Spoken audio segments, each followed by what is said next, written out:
La douleur et la souffrance ont leurs limites. Celui qui les atteint est disposé à tout pour changer la situation.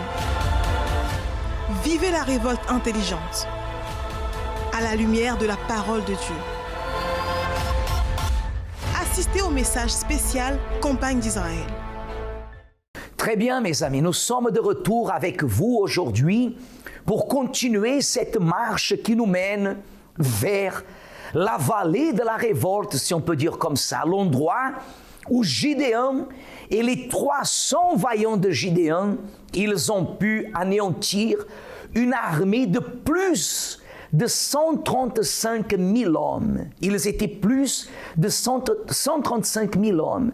Et vous pouvez faire la comparaison. Comment est-il possible que 300 hommes à peine puissent combattre 135 000 hommes?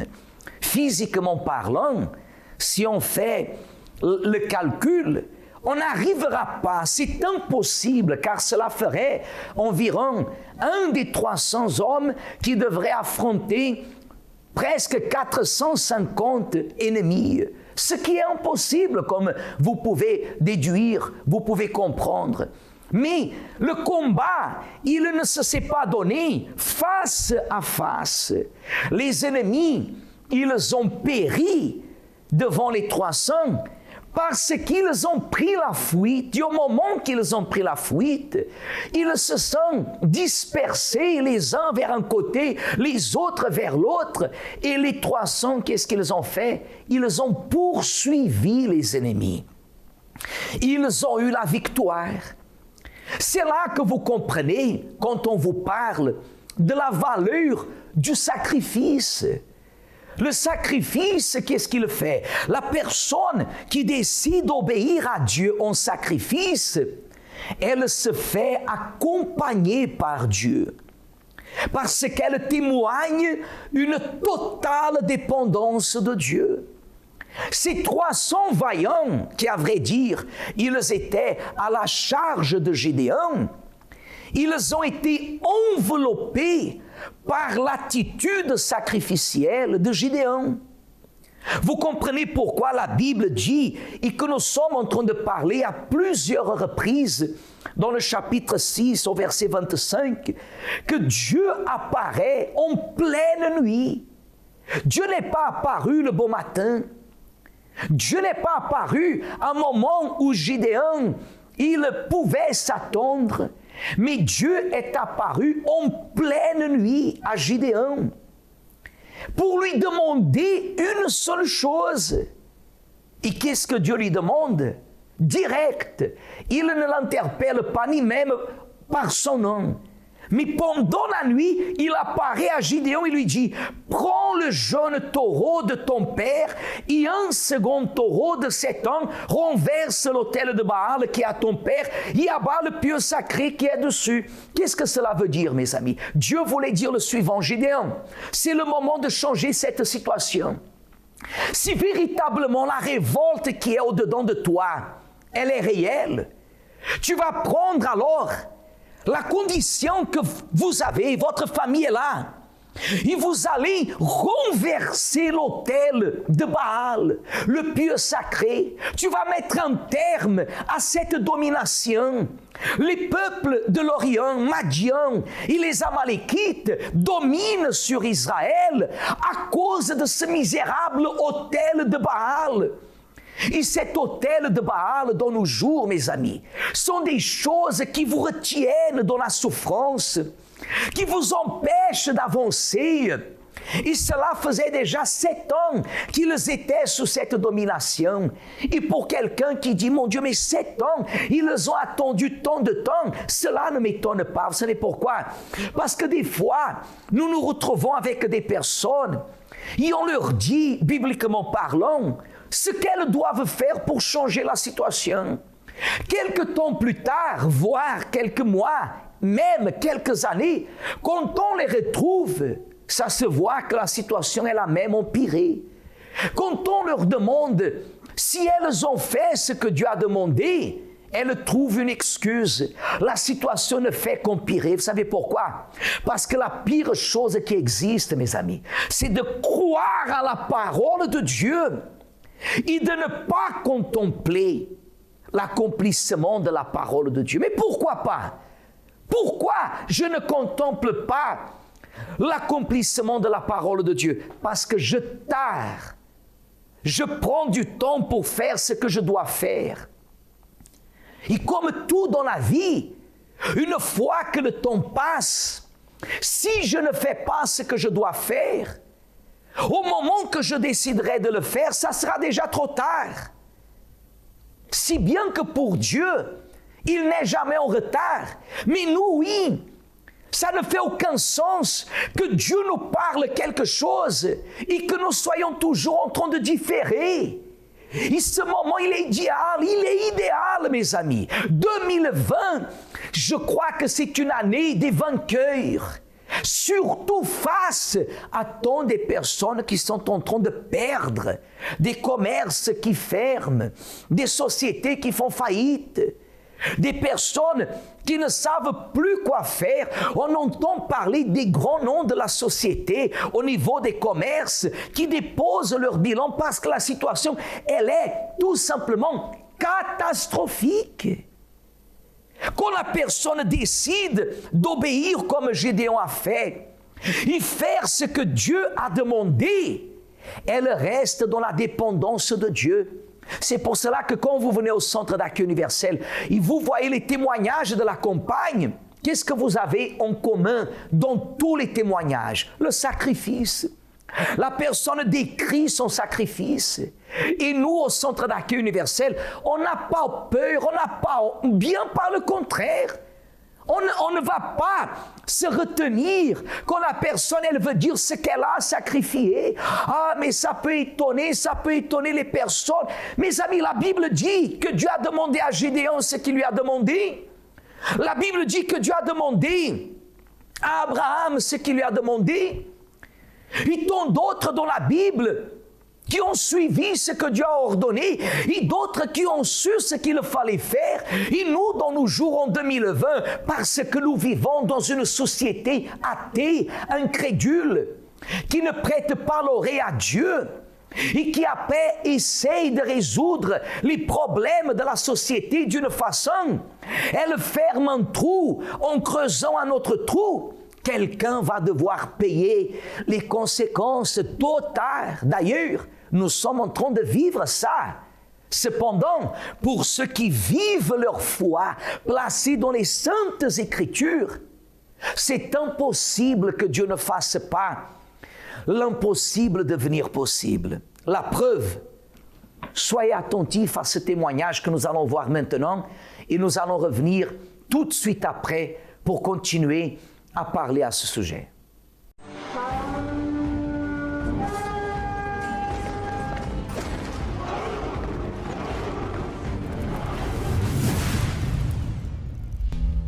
Même en ayant suivi les disputes et la séparation de ses parents, Alessandra Zorzam a planifié et a réalisé son plus grand rêve, avoir une famille. Ce qu'elle n'avait pas planifié, c'était la faillite d'une entreprise et une dette impossible à rembourser. Mon mari a toujours travaillé à la ferme. Il a toujours été un travailleur agricole. Et lorsque je suis venue en ville, nous avons eu la proposition d'ouvrir une entreprise ensemble, une société. Et nous sommes venus en ville, sans aucune connaissance. Et nous avons bâti cette entreprise, qui était une menuiserie. Mais cette menuiserie ne nous a apporté que des préjudices, des dettes, des disputes. Et en 4 ans, nous avons accumulé une dette impossible à rembourser aux yeux humains. Elle dépassait les 16 600 € à l'époque. C'était beaucoup d'argent, beaucoup. Je n'avais pas comment réunir cet argent. Nous avons cherché des ressources partout, auprès de la famille. Et nous avons alors cherché la solution auprès de prêteurs sur gage. Et nous étions révoltés avec cette situation. Nous voulions fuir. Mais fuir pour aller où? Cela ne servait à rien. Cela ne servait à rien de courir. C'était notre nom qui était en jeu. Alors nous avons dû retrousser nos manches et travailler et courir après. C'était seulement un miracle. Et la dette ne faisait qu'augmenter. Avec un enfant en bas âge, on devait compter les pièces. C'est difficile. C'est révoltant même. Vous savez, nous avons été menacés par des créanciers que nous allions tous être tués avec ma famille.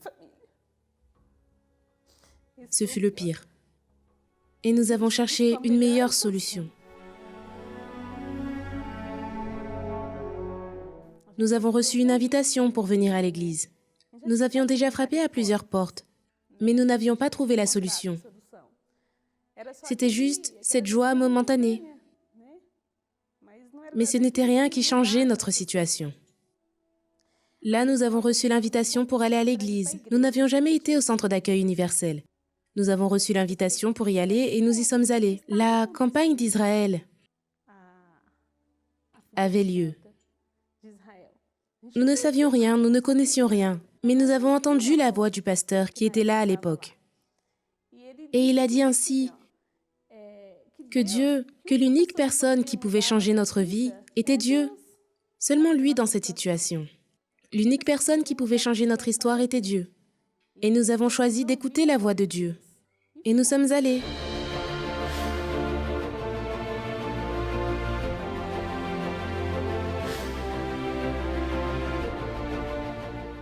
Je dis que notre première campagne d'Israël a vraiment été notre plus grand don de nous-mêmes. C'est ce que Dieu a demandé, nous nous en sommes détachés et nous avons véritablement donné. Vous savez, nous avons cru. Lorsque nous sommes montés sur l'autel, sans le comprendre, nous savions que nous devions aussi être fidèles.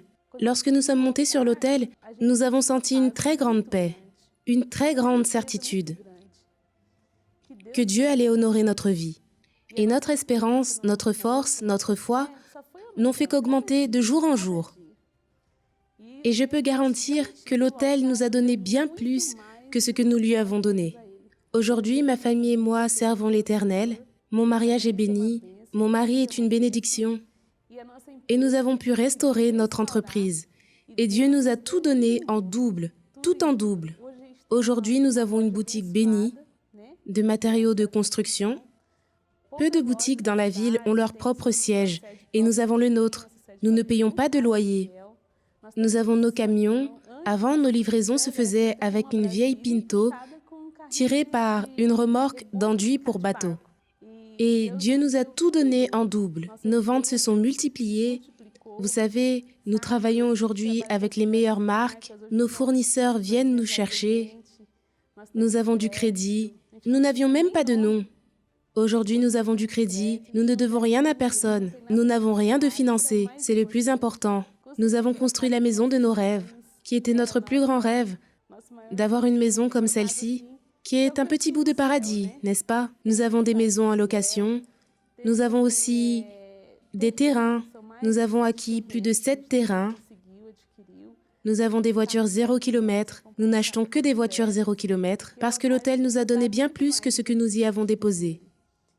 Et Dieu nous donne toujours la bonne réponse au bon moment. Et rien ne tombe du ciel. Dieu nous donne la force, la sagesse, l'inspiration. Il nous donne des idées pour que nous puissions travailler. Notre patrimoine vaut aujourd'hui plus de 500 000 €. Et cela est le patrimoine physique, n'est-ce pas? En dehors de notre entreprise, notre plus grand bien est le Saint-Esprit. C'est le plus grand patrimoine que nous puissions avoir. Car c'est lui qui nous rend heureux. Nous ne sommes rien sans le Saint-Esprit. Rien fois rien. Tout l'honneur et toute la gloire à Dieu. Ah, bien sûr, la campagne d'Israël fonctionne. C'est le meilleur investissement, l'autel de Dieu.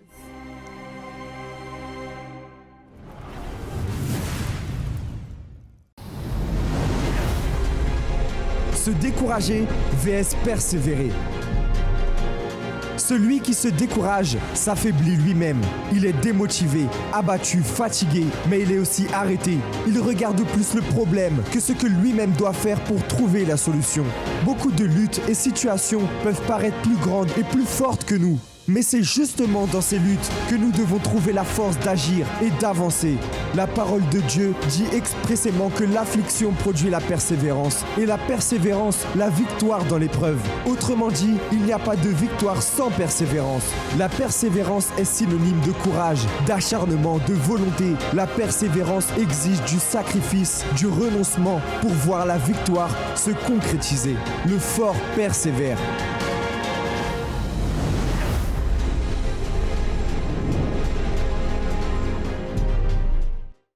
Vous venez de voir, mes amis, ce témoignage.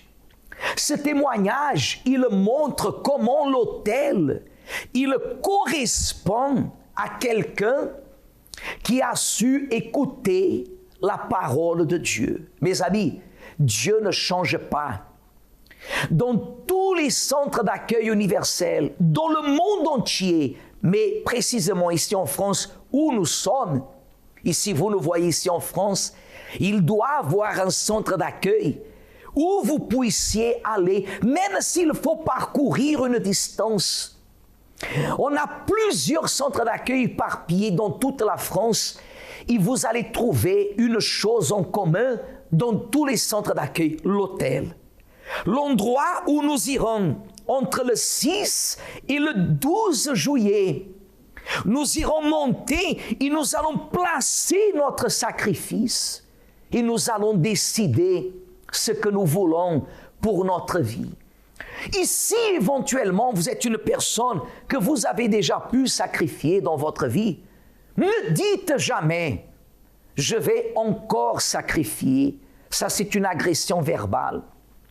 Ne dites jamais, je vais encore participer d'une campagne parce que, très honnêtement, nous, on n'a pas besoin que vous participiez. Dieu n'a pas besoin que vous participiez. C'est vous qui avez besoin.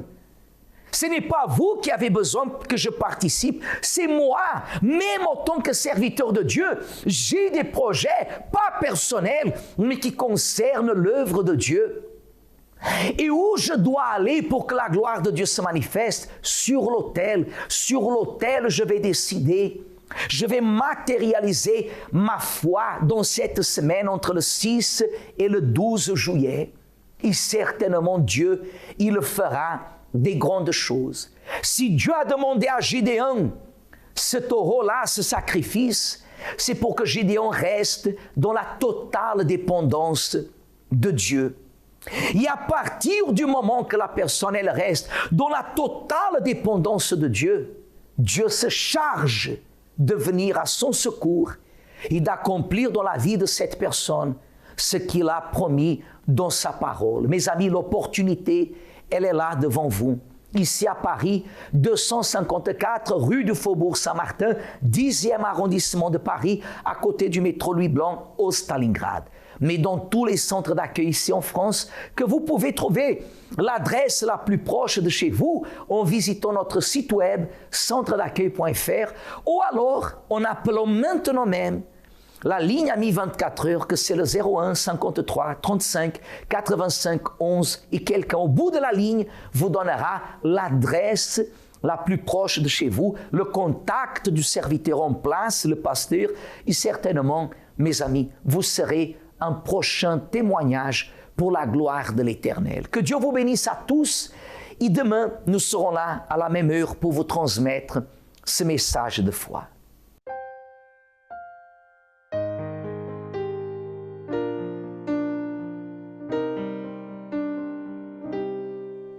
Les projets qui se sont éloignés, le rêve qui s'est perdu, ce qui était une fête et maintenant c'est le deuil de ce qui est déjà mort. Ne pense pas que c'est ta fin, ce n'est pas ce que Dieu a planifié. Lève-toi et lève une clameur.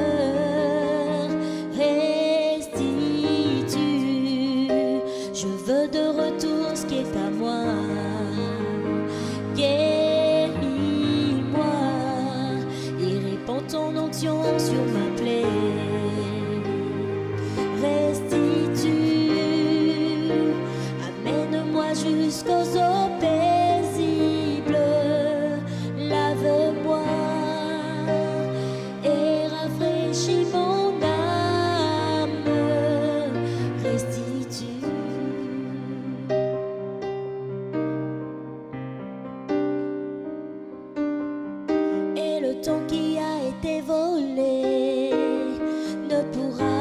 se comparer à tout ce que le Seigneur a préparé pour celui qui clame.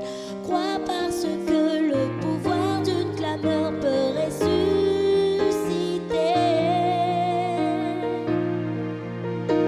Restitue,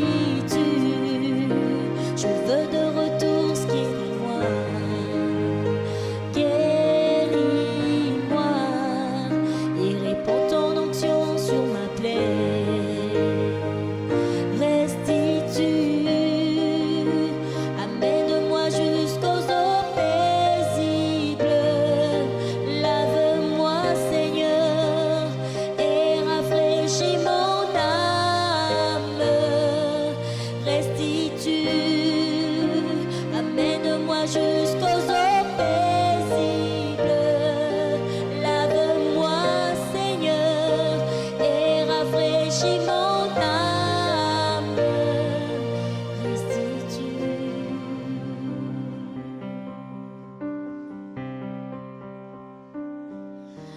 Restitue.